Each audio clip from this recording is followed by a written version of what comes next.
There are three standard sizes of recipe cards, and I'm showing them from smallest to largest. So this is the 3x5 recipe card, 3 inches wide, sorry, 5 inches wide by 3 inches tall. These are the traditional ones that were used for most of the 20th century. They're smaller for smaller size kitchens, and they've kind of gone out of fashion now. If you have an old recipe card collection, you may want to buy some of these just to augment it, but they're kind of, it's hard to find these anymore. We have the largest selection anywhere of 3x5 cards, but they are really going out of style.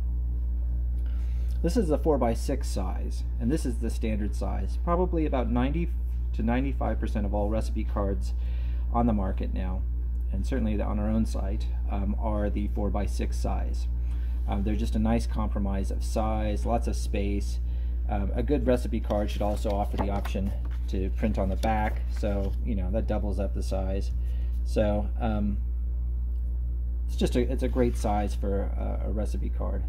If, however, you're buying a large binder, sometimes they support, like say this binder right here, they support a really large recipe card, which is the 5-inch tall by 7-inch wide 5x7 recipe card.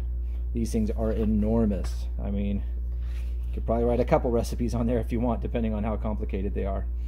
Don't get these ones if you're buying one of our recipe boxes, or if you have a standard recipe box. There's only a few recipe boxes anywhere that can even support this size. So if you're putting it in a recipe box, forget about this one. Go for this one. And if you're looking at upgrading your existing recipe box and you mostly have 3x5 cards, I really recommend looking for a nice 4x6 recipe box, because you can fit all of them in there and then you can move on to the much bigger size.